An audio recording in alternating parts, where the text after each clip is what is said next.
There's only two things wrong with this world, everybody. Just two things. People and machines. And I have discovered that this morning. And I've been doing this for a long time. And, yeah, I've not had video, audio problems like I experienced this morning. And all I can say is, crossing my fingers that I got it right this time, which will be the fourth take, by the way. Coming to you live, talking about the Bedlam game on Saturday, November 10th. Game can be seen on ABC for a 2:30 kickoff. If you look at all the rivalries across the country over the years of college football with Ohio State, Michigan, Army, Navy, Auburn, Alabama, USC, UCLA, you know that Bedlam is not exactly in the same category with those rivalries. Biggest reason is because Bedlam has been so damn lopsided. I mean, the Sooners have just absolutely dominated the Cowboys over a century, winning 83% of the time. In fact, Oklahoma has won 87 Bedlams. Oklahoma State only 18. And Mike Gundy, in his 13 years at Oklahoma State, has only beaten Oklahoma twice. He's 2-11 lifetime as a head coach. So Sooners being a 20-point favorite on Saturday. I mean, you've got, 8-1 going against 5-4. One team trying to get into college football playoff. The other one just trying to get to a bowl game. One that's continues to play a high level of football. The other one in rebuilding mode.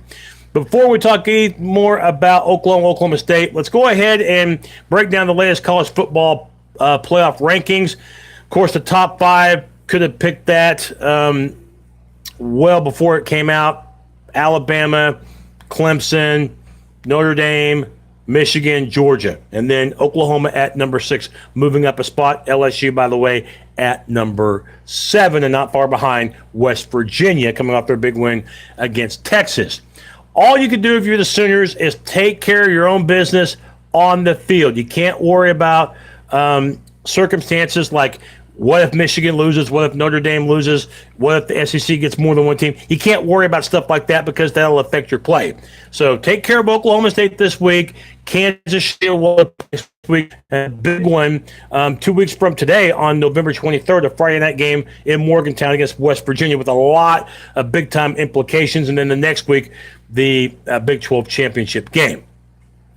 So again, Sooners just got to take care of what's ahead of them, and then everything else, hopefully it will be like last year, and it'll fall right into the Sooners' lap into getting back to the playoff. Got to talk about the Bedlam game, and when Oklahoma has the ball, the blueprint, in my opinion, is pretty damn simple. Just run the ball, okay? I would say just run it, but make the running game your foundation for the last 3 weeks, against T.C.U., Kansas State, as well as against Texas Tech. The Sooners have rushed for over 320 yards.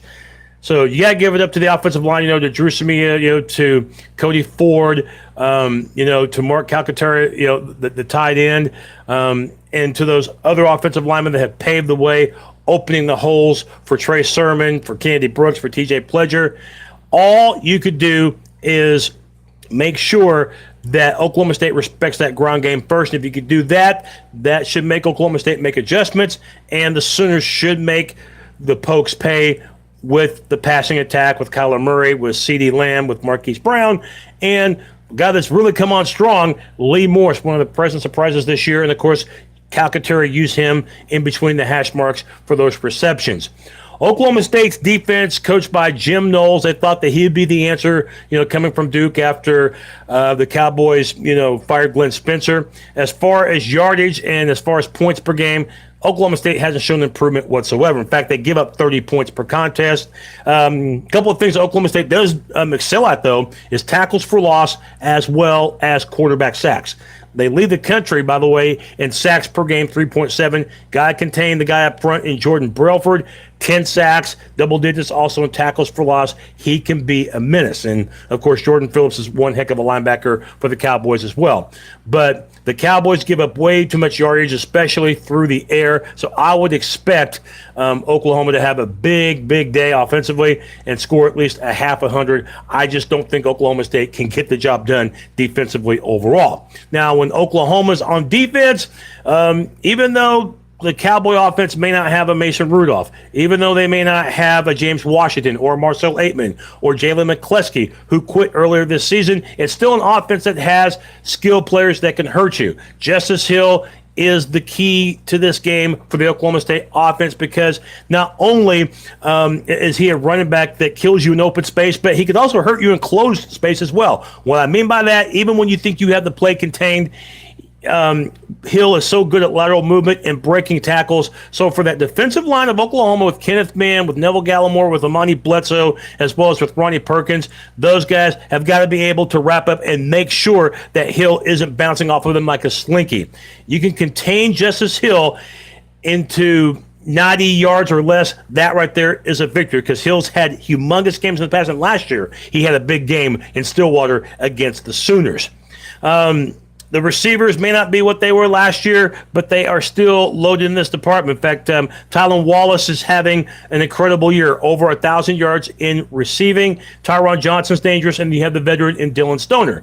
The question for Oklahoma State is going to be the offensive line, which is not very experienced. It's not one of the best offensive lines we've seen. And Taylor Cornelius, the guy they call Corn Dog, don't ask me why, but he's the quarterback, and he's a pretty good athlete, does well out of the pocket. But passing-wise, he is not always consistent, and he definitely does not throw the deep ball very well. So making Cornelius throw early, in my opinion, is going to be the biggest thing. If that means bringing extra guys, hey, that's fine.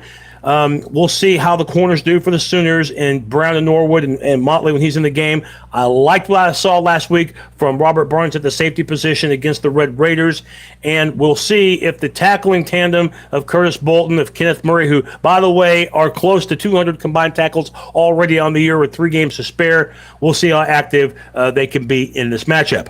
My final thoughts on this game: Oklahoma State's going to get points, okay?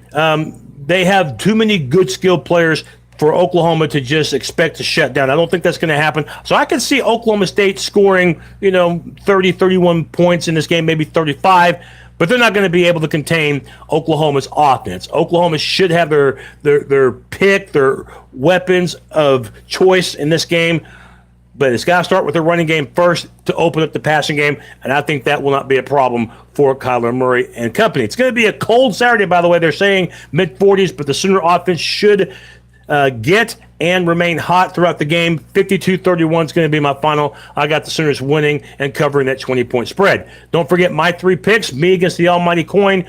That'll be coming up later today on this very web page. Again, I got the Sooners winning 52-31. My post game will be sometime early Sunday, so make sure to check that out. It's Bedlam. It's belonged to Oklahoma in large part, and this Saturday it'll belong to Oklahoma for another year. Boomer Sooner.